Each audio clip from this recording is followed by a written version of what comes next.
আসসালামু আলাইকুম, বিলকিস কিচেন ব্লগে স্বাগতম।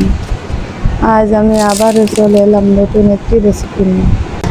আমার আজকের রেসিপি হলো বিকালে চায়ের সাথে নাস্তা। আর চায়ের সাথে খেতে কিন্তু দুর্দান্ত লাগে। আর ঘরে থাকা অল্প কিছু উপকরণ দিয়ে কিন্তু খুব সহজেই এই নাস্তাটা তৈরি করা যায়। তো আশা করছি আমার এই নাস্তা বানানোর রেসিপিটি আপনাদের ভালো লাগবে। আর যদি ভালো লাগে তাহলে লাইক কমেন্ট দিয়ে আমার চ্যানেলটাকে সাবস্ক্রাইব করে আমার চ্যানেলের পাশেই থেকে যেতে পারেন। আমি এই যে দেখুন প্রথমেই নাস্তাটা তৈরি করার জন্য একটা বল নিয়ে নিয়েছি। এখন এই যে দেখুন এই বলের ভিতরে আমি মেজারমেন্ট কাপের 1.5 কাপ আটা দিয়ে দেবো। আপনারা চাইলে ময়দা দিয়েও এই কাজটা করতে পারেন। এরপর দেবো এই যে দেখুন আধা চামচ কালো জিরে।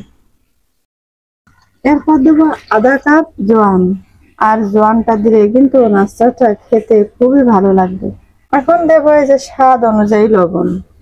এরপর দেবো এই যে চিনি। আমি এই যে 3 টেবিল চামচ চিনি দিয়ে দিয়েছি। আপনারা চাইলে চিনির পরিমাণটা আরো বেশি কিংবা কম দিতে পারেন। এরপর দেবো গুঁড়ো দুধ। 2 টেবিল চামচ গুঁড়ো দুধ দিয়ে দিয়েছি। আর গুঁড়ো দুধটা দিলে নাস্তাটা খেতে কিন্তু খুবই ভালো লাগবে।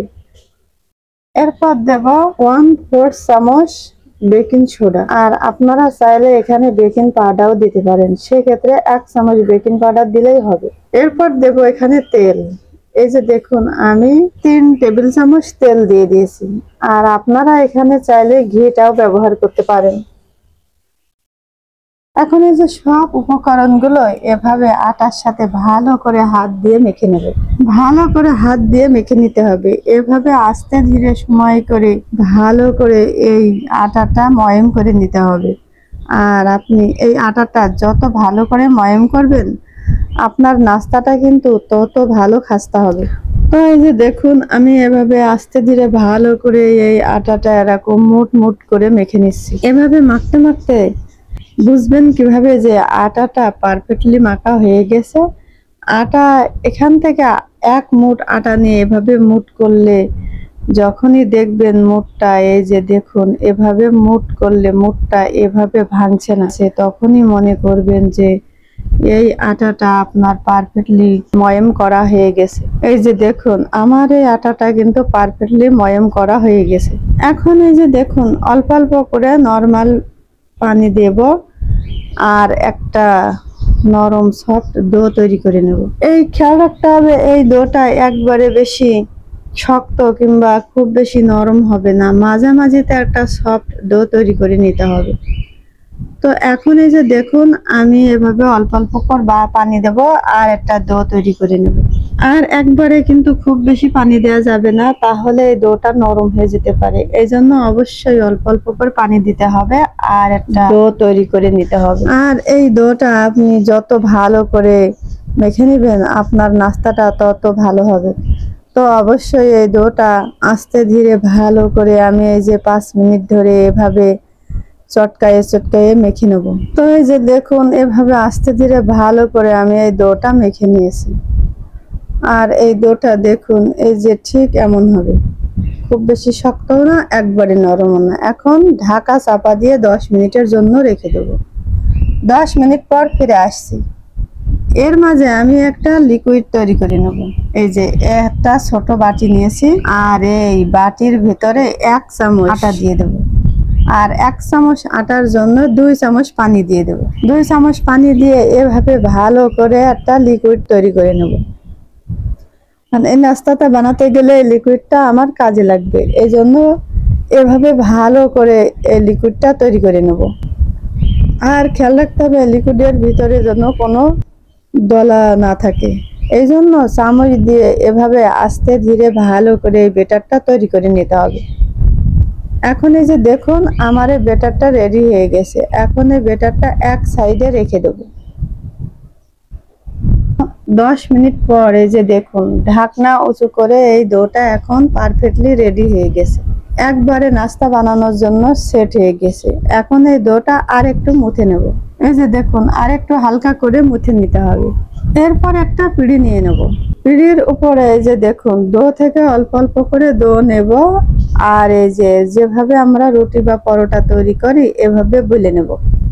প্রথমে লম্বা লম্বা করে এভাবে গোল গোল করে এই যে দেখুন এভাবে একটু চাপটা করে দিয়ে এখানে একটু আটা ছিটিয়ে দেবো। আটা ছিটিয়ে দিয়ে বেলুন দিয়ে এভাবে রুটি পরোটার মতো বলে নেব। এখন এই যে দেখুন একটা রুটি বলা হয়ে গেছে, আর এই রুটিটা কিন্তু খুব বেশি পাতলা কিংবা খুব বেশি মোটা হবে না। এখন এই যে দেখুন এভাবে আমি একটা ঢমের একটা কৌটার মুখ নিয়ে নিয়েছি, এই মুখ দিয়ে এভাবে ছোট ছোট করে গোল গোল করে কেটে নেব। এই যে দেখুন সবগুলো আমি এভাবে গোল গোল করে কেটে নেব।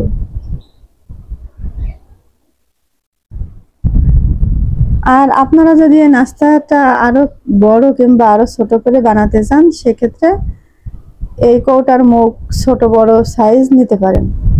এখন এই যে আমি সব এভাবে ছোট ছোট করে কেটে নিয়েছি। এখন এই যে এখান থেকে এই নাস্তাটা একটা একটা করে নেব। আর এই যে দেখুন প্রথমে একটা নাস্তা এভাবে দেব, দিয়ে মাঝখান দিয়ে সেই লিকুইডটা দিয়ে দেব। আমি যে বেটার তৈরি করে রেখেছি সেই বেটারটা দিয়ে দেব। বেটারটা দেওয়ার পরে আবারও একটা নাস্তা দেব, দিয়ে আবারও বেটার দিয়ে দেব। এই যে মাঝখান দিয়ে আঙুল দিয়ে এভাবে দিয়ে দিতে হবে।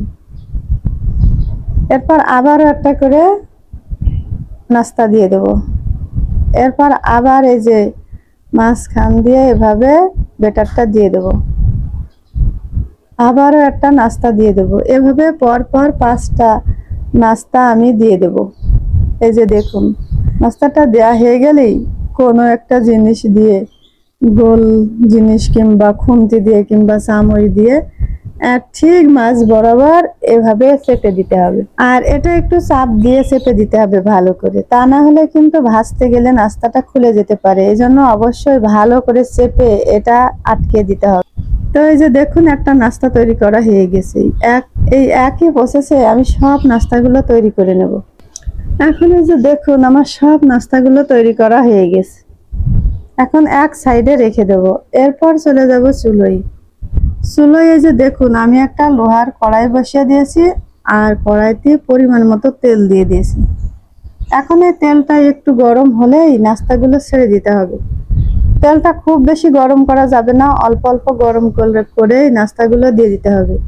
তা না হলে কিন্তু খুব বেশি গরম করে তেল যদি খুব বেশি গরম করেন তাহলে কিন্তু নাস্তাগুলো খুব সহজেই উপরে কালার চলে আসবে আর ভিতরে ভালোভাবে হবে না, আর নাস্তাটা অত খাস্তা হবে না, নাস্তাটা নরম নরম হবে। এই জন্য অবশ্যই তেলটা হালকা হালকা গরম হলেই এই নাস্তাটা দিয়ে দিতে হবে। আর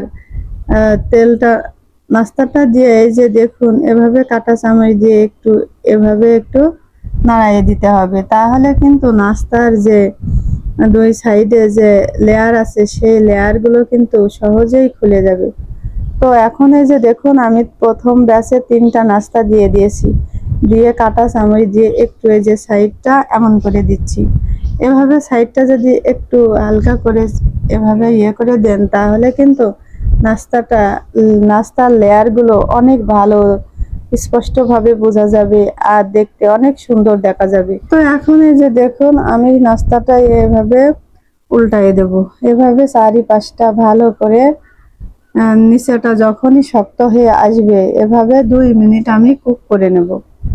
2 মিনিট পর যখনই নিচেটা একটু শক্ত হয়ে আসবে তখনই এই যে এভাবে উল্টায়ে দেব। আর এভাবে 2 বা 3 বার উল্টায়ে পাল্টায়ে আমি এই নাস্তাটা গোল কালার করে ভেজে দেব। ওই যে দেখুন এভাবে উল্টায়ে পাল্টায়ে নাস্তাটা আমি গোল কালার করে ভেজে নিয়েছি। এখন এই যে দেখুন নাস্তাটা ভাজা হয়ে গেছে, তেল ঝরিয়ে ঝরিয়ে উঠাই নেব। আর এই নাস্তাটা দেখুন কত সুন্দর লেয়ার যুক্ত হয়েছে আর দেখতে কতটা সুন্দর দেখাচ্ছে। এখন এভাবে তেল ঝরিয়ে ঝরিয়ে উঠাই নেব।